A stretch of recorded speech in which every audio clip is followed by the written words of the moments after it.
Mes frères, vous avez sûrement remarqué déjà ce grand art des journalistes qui consiste à faire une édition spéciale pendant toute une journée sur quelque chose qui ne s'est pas passé. Par exemple, on commente la déclaration du président alors qu'il ne parlera que le soir, mais on la commente toute la journée. Eh bien, aujourd'hui, dans la liturgie, on pourrait dire à peu près la même chose. L'Église consacre un jour spécial pour fêter l'Ascension, alors qu'il ne s'est rien passé. Et je vais vous prouver qu'il ne s'est rien passé. Vous allez me dire, mais pas du tout. Jésus monte sur la montagne de Béthanie, devant ses disciples, il monte aux cieux. On ne dit pas si c'est en ascenseur ou autrement, ou en fusée. Non, c'est pas comme ça. Si vous scrutez bien les évangiles, d'ailleurs, tous ne concordent pas sur ce qui s'est passé ou pas passé. Chez Saint Jean, c'est très simple, il n'en parle pas. Il n'y a pas d'événement de l'Ascension. Il y a simplement l'envoi en mission, ça c'est certain. Si vous regardez chez les autres évangélistes, eh bien, il va falloir les mettre d'accord. Pour certains, l'Ascension a lieu le jour même de Pâques, c'est le cas chez Saint Luc, par exemple, au Cénacle, après, vous savez, l'apparition plutôt les saintes femmes qui vont au tombeau le matin, ensuite l'apparition aux pèlerins d'Emmaüs, eh bien, le soir, Jésus se retrouve au Cénacle et après avoir enseigné ses apôtres, il souffle sur eux, il leur envoie l'Esprit Saint, il leur donne mission et il disparaît. Donc là, il n'y a pas de montagne, il n'y a pas d'ascenseur, il n'y a rien de tout ça. Il disparaît d'ailleurs comme il avait disparu quelques heures auparavant aux yeux des deux pèlerins d'Emmaüs. Quand ils le reconnaissent à la fraction du pain, il disparut à leurs yeux. C'est tout ce qui est dit.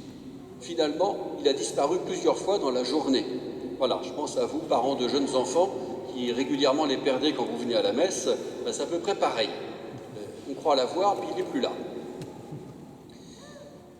Donc déjà, ça ne concorde pas avec Saint Jean, puisque chez Saint Jean, les apparitions de Jésus durent plusieurs semaines à cause du fameux Thomas, vous savez bien.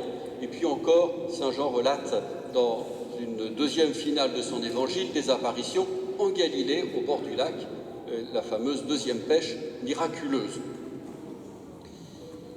Si vous lisez chez Saint Matthieu, on est encore dans un autre domaine, l'ange qui apparaît devant le tombeau vide dit aux apôtres « Allez en Galilée, c'est là que vous le rencontrerez ». Donc forcément, il faut un petit peu de temps de transport et de trajet, même si ce n'est pas très loin. Donc on ne peut pas être le jour même de Pâques, et cela se situe sur une montagne qui n'est pas nommée. On est en Galilée, et là, à nouveau, les apôtres reçoivent la confirmation de leur mission. Alors, comment faire coïncider tout cela, si ce n'est en disant que finalement, il n'y a pas d'événement. S'il y en avait eu un, eh bien, les apôtres seraient d'accord, les évangélistes raconteraient la même chose. Il n'y a pas d'événement le jour de l'Ascension, parce que l'événement, c'est la résurrection. Ah, c'est un paradoxe, puisque le jour de la résurrection, il n'y a rien à voir. Quand les saintes femmes arrivent au tombeau, il est ouvert et il est vide. Ils sont arrivés trop tard, si j'ose dire. Mais c'est fait pour, puisqu'elles n'avaient pas le droit d'arriver plus tôt. Donc l'événement, c'est celui de la résurrection. C'est l'événement de notre baptême. C'est ce qui nous a fait plonger dans la mort et la résurrection du Christ. C'est l'événement qui fonde le royaume. C'est celui qui nous met en route profondément. Là, en effet, il y a un événement qui a été créateur profondément de l'Église, de la vie de l'Église et de notre mission. L'ascension n'est qu'une conséquence de cela. Peut-être sommes-nous comme Marie-Madeleine, vous savez, qui veut prendre Jésus par les pieds. « Cesse de me tenir », lui dit Jésus. Ah ben oui, mais il est pénible ce garçon qui passe son temps à disparaître. On aimerait bien avoir pu le prendre, mais il a disparu dès le jour même de la résurrection, puisqu'il n'est pas là dans le tombeau. Il n'est pas là, et il est encore là, puisqu'il marche avec ses disciples, puisqu'il apparaît au bord du lac, puisqu'il est encore au cénacle. Ils le reconnaissent, ils ne le reconnaissent pas vraiment, plus ou moins. Ils n'osent pas lui demander qui il est, parce qu'ils savent bien que c'est Jésus. On voit que ces apparitions sont réelles. Jésus mange un poisson devant eux, ça c'est Saint Luc dans son chapitre 24 qui le rapporte. Donc ce n'est pas un fantôme, Jésus leur dit lui-même en les invitant à toucher les plaies et son côté. Et donc il y a bien une présence, mais c'est une présence qu'on ne peut pas garder, qu'on ne peut pas tenir, qu'on ne peut pas enfermer. Voilà ce qu'est profondément l'événement de la résurrection.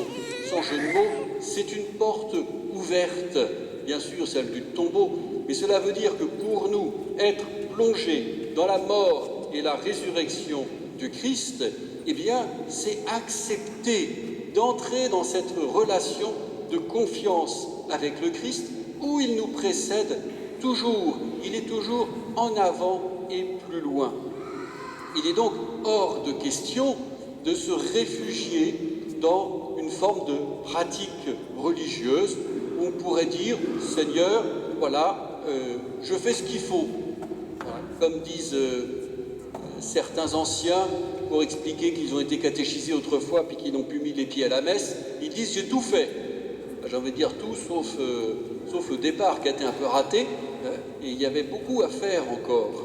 Voilà, j'ai tout fait. Eh bien non, on n'a jamais tout fait, parce que le Seigneur est toujours un peu plus devant. Il me demande toujours un peu plus de confiance. Il me demande aussi toujours de lâcher un peu plus mes habitudes, mes certitudes. Donc l'événement de la résurrection comprend déjà l'ascension. Et si j'imagine l'ascension comme ce départ, bon, désormais le patron n'est plus là, va falloir qu'on se débrouille. Heureusement, il nous a laissé la feuille de route de l'Esprit Saint.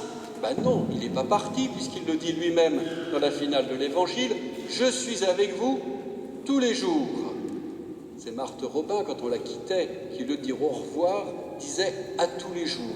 Parce qu'avec Jésus, eh bien, s'il est là tous les jours, dans une communion profonde à l'Église, nous sommes tous là, présents les uns aux autres tous les jours. Ça a même un nom, cela s'appelle la communion des saints.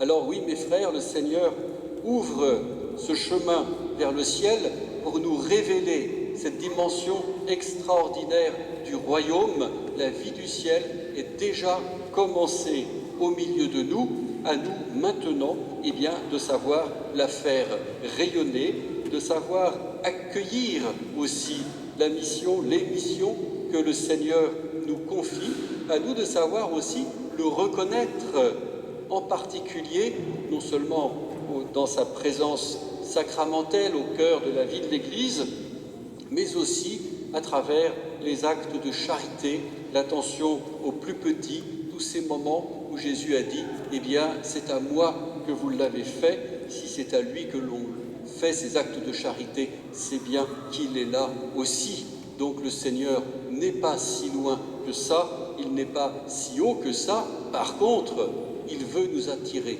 très loin et très haut. Amen.